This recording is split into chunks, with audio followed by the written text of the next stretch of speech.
Most times when there's a dragon and a princess, they are enemies, and the dragon is holding the princess captive and the brave knight has to come and save her. But that's not this story. Here the dragon and the princess are best friends and they live in perfect harmony, and the knights are always coming to steal their treasure. And let me tell you, they're fed up with it, and it's about time they got rid of those knights. This is Gorynich, which was designed by Arthur Vianot and published by Lifestyle Board Games, who helped sponsor this video. Hi everybody, my name is Nick Murphy of the Brothers Murph, and we are here with BoardGameGeek.com.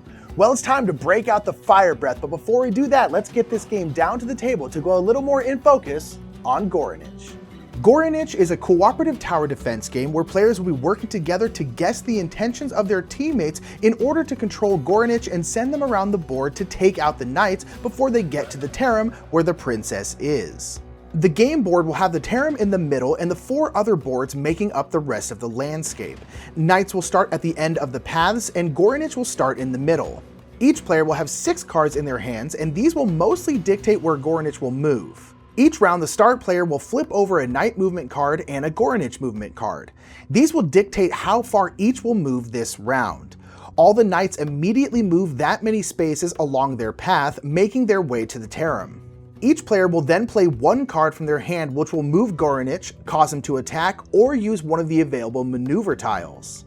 The catch is, no one is allowed to talk. The start player is only allowed to point at the Knights that they would like to attack this round. Everything else is in silence.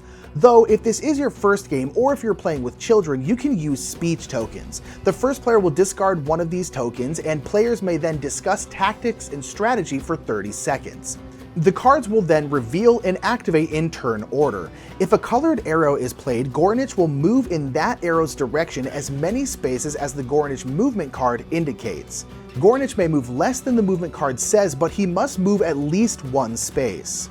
Though if a movement card shows a negative number, Gorynich will move in the opposite direction of the arrow. Another card that may be played is a burn card. When this card is played, if Gorynich is on the same space as a knight, that knight is burned and taken out of the game. And lastly, if a maneuver card is played, the starting player will choose one of the 3 maneuver tiles to activate. These may move Gorynich or burn knights, but then the tile is flipped over and the knights get to respond. Once all players' cards have been activated, the start player will move and play continues. The game can end in a number of ways.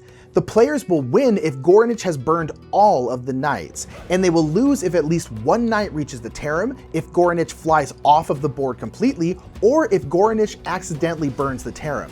There are also advanced rules once players want more of a challenge. The opposite sides of the boards have rivers and tunnels which make movement more interesting and difficult. For example, if a knight ends his movement on a tunnel, they will immediately move to the other tunnel entrance of the same color, and they will now walk this path to the Terem. There are also a lot more maneuvers to choose from, like the trap, which will trap a knight and send them back to the start, but then a knight responds with a double protection, which makes it so Gorynich has to burn them twice to eliminate them. Play will continue round after round until one side wins the game, and we have to hope that Gorynich and the princess can win the day. Gorynich is a fairly simple programming and defense game. The players all have to work together without speaking, which is difficult, but it's very satisfying when you can all get on the same wavelength and pull off some awesome stuff. And the choice of which cards to play when can be a challenge, especially when the movement is a negative amount and Gorynich will move in the opposite direction. And if you start getting too good at the game, you can throw in the advanced rules and make it harder for yourself. And if Gorynich is a game you'd like to sink your teeth into, make sure to check out its page on BoardGameGeek.com to learn more. And until next time, I've been Nick Murphy. We're here with Board Game Geek, and we've been going in focus on Gorynich. Have a great day.